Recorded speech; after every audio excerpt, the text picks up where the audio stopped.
Story with Binaca. सुनिए कहानी Binaca की जुबानी। तो लीजिए, हाजिर है मुनि सुकौशल की कथा।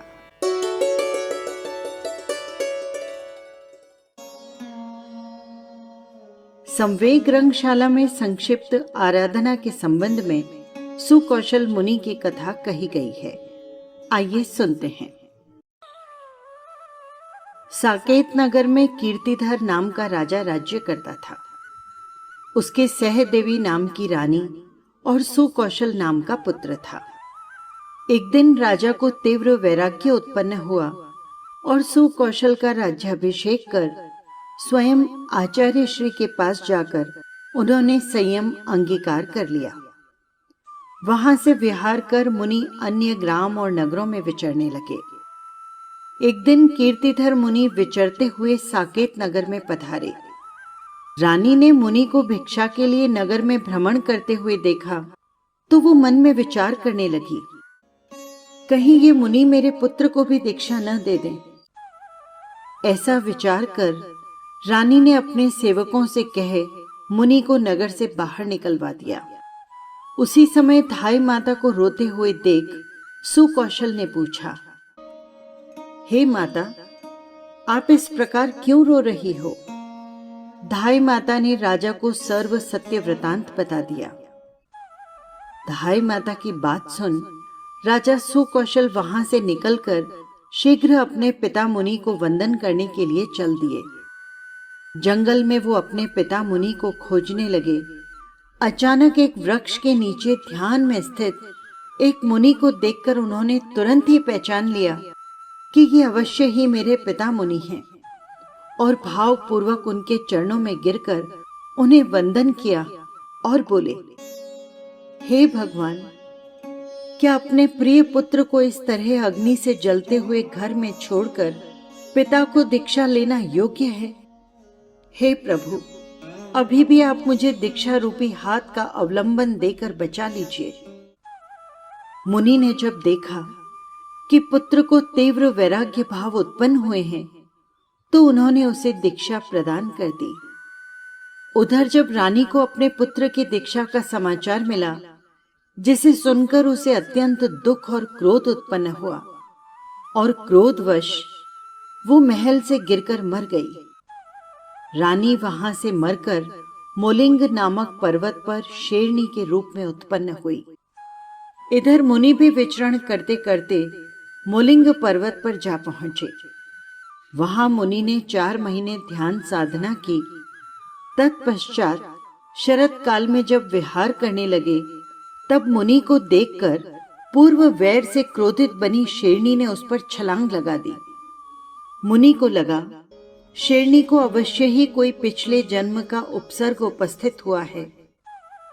ऐसा जानकर वे कायोत्सर्ग मुद्रा में खड़े हो नवकार मंत्र का जाप करने लगे।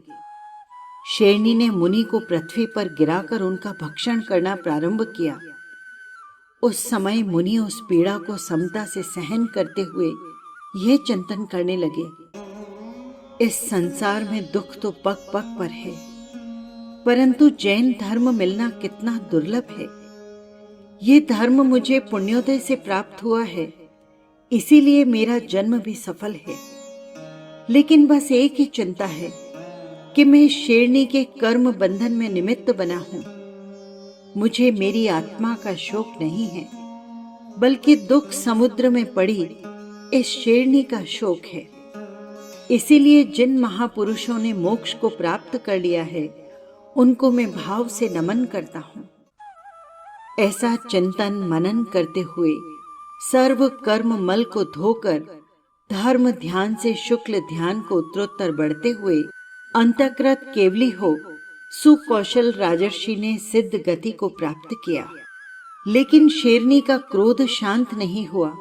शेरनी ने सुकोमल को खाते खाते उसका हाथ खाना शुरू किया। उस समय उसकी दृष्टि सुकौशल के हाथों के लांछन यानी चिन्ह पर जा पड़ी। उन्हें देखते ही इसे पूर्व जन्म का ज्ञान हो गया। जिसे वो खा रही है वो उसी का पुत्र है। जिस पर उसे बेहद प्यार था, उसे ही वो खा रही है। ये ज्ञान होते ही उसे जो दुख, जो आत्मग्लानि हुई, उसे कहा नहीं जा सकता। वो सोचने लगी, हाय, मुझसे पापिन कौन होगी जो अपने ही पुत्र को खा रही है। धिक्कार है मुझसे मूर्खनी को, जो पवित्र धर्म को छोड़ अनंत संसार को अपना वास बनाती है। धिक्कार है उस मोह को, धिक्कार है उस संसार को, जिसके वश हो ये जीव अपने हित अहित को भूल जाता है और फिर कुमार्ग में फंस दुर्गतियों में दुख उठाता है। इस प्रकार अपने किए कर्मों की बहुत कुछ आलोचना कर उस शेरनी ने संन्यास ग्रहण कर लिया और अंत में शुद्ध भावों से मरकर वो 100 धर्म स्वर्ग में देव हुई। सच है, जीवों की शक्ति अद्भुत ही हुआ करती है और जैन धर्म का प्रभाव भी संसार में बड़ा ही उत्तम है। नहीं तो कहाँ तो पापिनी व्याघ्री और कहाँ उसे मिली स्वर्ग की प्राप्ति।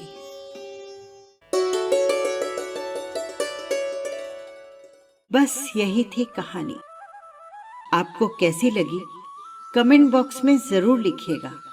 और हाँ, यदि आपने चैनल को सब्सक्राइब नहीं किया है तो कर लीजिएगा, जिससे हर कहानी सीधे पहुंच सके आप तक।